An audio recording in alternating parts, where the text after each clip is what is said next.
Good evening and welcome for today's review session for Bible study number 121, where we are studying Joel chapter 3, verses 6 to 9a. This is our 21st session in the study of Joel, and we're looking here at a study that was done and presented on January 2nd, 2024. I've been mispronouncing Antiochus. MacArthur said it as Antiochus. I, prior to this, was saying Antiochus, and I admit to my mistake. All right. In order for us to follow this, I want us to read the word and see Joel chapter 3, verses 6 to 9. So you're looking at it on screen now, Joel chapter 3, 6. You have sold the people of Judah and Jerusalem to the Greeks in order to remove them far from their own border. Behold, I will stir them up from the place to which you have sold them, and I will return your payment on your own head. I will sell your sons and your daughters into the hands of the people of Judah, and they will sell them to the Sabaeans, to a nation far away, for the Lord has spoken. Proclaim this among the nations. Consecrate for war. Stir up the mighty men. Let all the men of war draw near. Let them come up.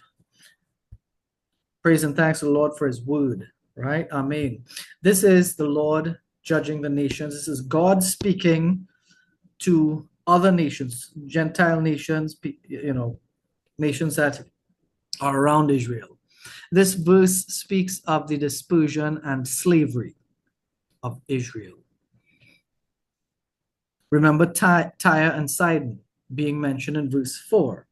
And just for you there, verse 4, what are you to me, O Tyre and Sidon, and all the regions of Philistia?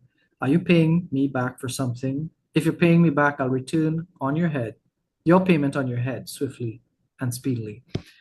So God is addressing blatant enemies of Israel. Cambridge tells us, the Cambridge Bible for Schools and Colleges tells us that these people were the ones that traded Jewish slaves and sold them to the Greeks. The Greeks were called Ionians because that was an important eastern division of their people who were well known for their commercial dealings. So a few well-known reference books to Ionian slave owners would have meant Greeks. Okay, a lot of references here were to the Ionians. While the Phoenicians were in the slave business to make profit, their actions, selling slaves, led to a scattering of God's people. And it was done by design, but not purely their design. It was because they were led by principalities, powers, and spiritual wickedness in high places. Because of this, we must remember that we are fighting against the same thing. Don't ever think when somebody comes against you or a situation is bad for you that it's just random or it's people. It's people led by their father, the devil. The scattering of the Jews was discussed in the lesson on the second verse of the chapter, and it's coming more heavily into the discussion now as God lays the charges against the enemies of his people. In our discussion of Amos 1, 6, and 9, the charges against the people of Gaza and Tyre was that they sold Israelites into slavery to Edomites, if you all remember that, and that hit us hard. We know that Edomites were Esau's descendants, and there was a historical hatred for Israel from Edom. Israelites, therefore, would have been very poorly treated by Edomite masters. The poor treatment here is compounded by the distance from their homeland because the climate would be different. The situation would seem and appear to be more hopeless because you're so far from home. It's one thing to be a slave, like 2 days walk from home. But it's a whole other thing to be a slave in a nation you can't reach by walking. You'd have to take boats. You have no boat for yourself. And they speak a strange language, and you have nobody nearby that you could relate to. People feel isolated inside their own homes. So imagine how these slave Israelites would have felt. It's not the same, but it's very similar now to what the hostages in Gaza would feel like. Isolated, close to home, but with violent men, abusive people. Think about that.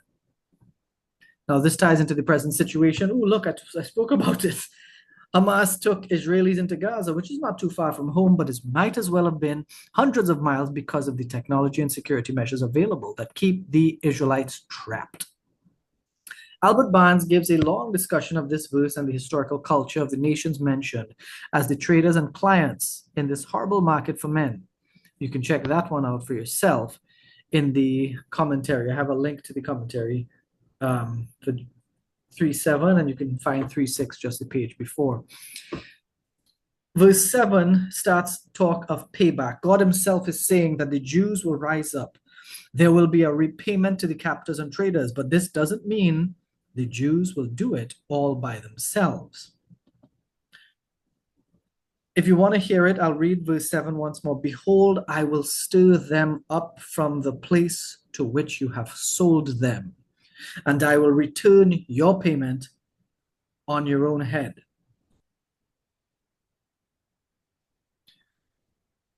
Oh, somebody else is coming in. Raise them here would mean to awaken them from sleep or to stir. Right? Our verse says stir them up, right? Our verse says stir them up. In other translations, it would say raise them up. And it means to wake somebody from sleep or to stir someone who will befriend them, according to our commentator, Matthew Poole. He gives very good commentaries in terms of it's easy to read. A lot of his stuff is easy to read because he sections it off and he puts little headings that are easy to follow. Now we'll see that this will happen in the observable history that would have been Joel's future. Pulpit tells us that the Jews were freed by declaration in Alexander the Great's and his successors' time. Kyle and Delitzsch give us some details about the execution of this judgment by mentioning King Uzziah, Hezekiah, Alexander Jannaeus, who was a Jewish king, and their treatment of slaves and defeated enemies. The freed men in Alexander the Great's time were the ones who would have had Alexander's favor, and they would have sold captives to Tyre and Sidon to the Sabaeans, which we know Sabaeans would have been Arabians. They are mentioned in the next verse. This verse has future impact too, because God's people will be the ones to rule when Jesus returns to establish his kingdom for 1,000 years. Everything here that is spoken of may have impact for the millennial kingdom too. Remember that our recent observation of historical previews of things to come shows us that the past abuse does not compare to what's coming. So I may infer that the past victories may also not compare to the future victories. And those future victories are the ones we will enjoy as we are on the side of Jesus, the victor and conqueror. In verse 8, the same treatment given to his people will be given to the ones that hurt them. This verse is followed by a poetic proclamation from God to end the entire book of Joel. Verse 8 talks about the Sabaeans, who were Arabian people in established cities. They were not a wandering group. Their location was as far or even further than Greece would have been for the Tyrians and the Sidonians. Again, when God repays, he repays with interest. Let me just read you verse 8 one more time. I will sell your sons and your daughters into the hand of the people of Judah, and they will sell them to the Sabaeans, to a nation far away, for the Lord has spoken. So God is going to do to them what they did to Israel's sons and daughters, except it'll be worse. Barnes tells us that these people are descended from Shem and his descendant Joktan. They were big-time traders like the Phoenicians, and like most business people, they would sell Philistine slaves just as quickly as they would sell slaves to the Philistines. The lesson here for us is that we must, a lesson here for us is that we must not become like that ourselves. We must be mindful to expect this kind of behavior and treatment from others. So be on the lookout. Sometimes they show it to us in the way they treat other people. And that's an early warning that they can do it to us too. Don't be foolish and trusting to the traitorous. What I'm saying here is sometimes we get our jollies when our so-called friends treat other people badly or they're rude to them. Bear in mind, if your friends are able to be rude to others, they are definitely able to be rude to you. Because the lost have no loyalty except to themselves, their sin, and their father, the devil. Now, these traders were so wealthy that he describes them as having more than kingly magnificence. He here describing them would be Albert Barnes, right? Not the Bible. Those people got so wealthy around Jesus' time that the Romans had a term to reflect weakness because they spoke about the soft Sabaeans, the Arabians. They used commercial and industrial slaves to work their mines, and they always needed domestic slaves. To me, this sounds like modern middle and high class people. I know of kids of the wealthy that are living in houses where the land alone would cost millions, and they don't work because their fathers are in business. So they stay home in their million dollar, multi-million dollar house because the land alone is $1 million or more. So imagine the house, right? These were children at the time or young adults at the time, not working, not going out to do anything productive, just living life comfortably. Now, they lived in these homes because their fathers are in business. Laborers, workers for their fathers' businesses, laborers were doing the work for bare pay, and that makes the wealthy richer. I have no problem with people using labor and growing wealthy from the labor, but be careful with that. You see, using other people's labor to get wealthy, that is the easiest path to wealth honorably. Hire people and have them work in your business. The problem I have here is that some princess, and I'm talking male or female brat, that little princess is cussing parents and everybody around because he or she can't get a certain car to drive. Well, somebody else's father is sweating and bleeding out in the hot sun for the daddy of that little princess to get richer. These kinds of people have no respect for workers' efforts. And those princesses have no idea of the sacrifices that are made for them to be able to live in a fancy house and drive new cars and to make trips all over the world. I am not hating on wealthy people. I am hating on disrespectful people. It is wrong to disrespect the work and the effort of other people, especially when their work builds your life. There is a little disjointedness in these sentences. God will stir up or rouse people, including the Jews who were sold into slavery by the Tyrians. And there will be a selling of the offenders to the Jews as slaves. It doesn't specifically say that it would be the Jews that would conquer them, though. Other nations were part of this process, and I suspect it was because the Israelites were always playing with obedience to God. So they would not have gotten the privilege of being instruments of God's vengeance on their own enemies. This is something here that we can see. Many times God took revenge on Israel's enemies. Sometimes he allowed Israel to do it, but a lot of times it wasn't Israel themselves doing it because Israel effectively wasn't qualified to do it. They did not submit to God completely. Commentators on this mention Nebuchadnezzar and Alexander conquering and taking slaves, Artaxerxes hitting Sidon and others as well. These are all places, Sidon, Tyre, Philistia, right, enemies of Israel. These different places and people were doing God's bidding as they slaughtered and sold the abusers of Israel. Tens of thousands were killed and sold into slavery. Remember, the Middle and Far East were considered the Tartary. We did a little map search on that, and that was very eye-opening. That name, Tartary, was used for places that were too far to be reached to be studied. If we look at a map of Arabia and Iran today, we'll see why they would be considered very far lands, because they were out of reach.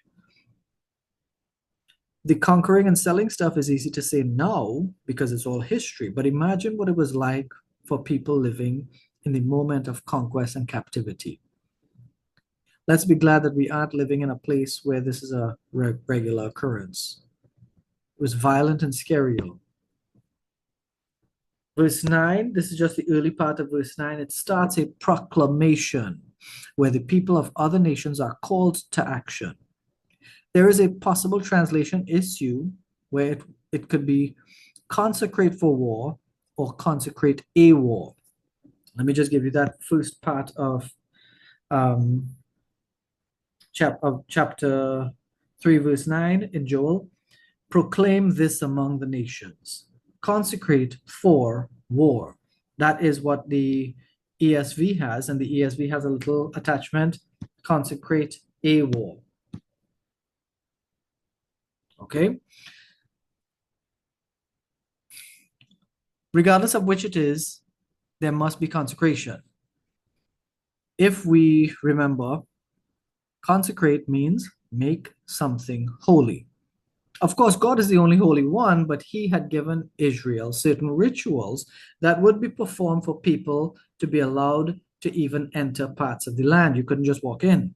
This shows us that things we do can be considered decent or indecent.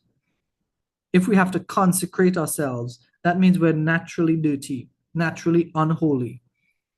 We can be dirtied by certain things, and we need to consecrate ourselves.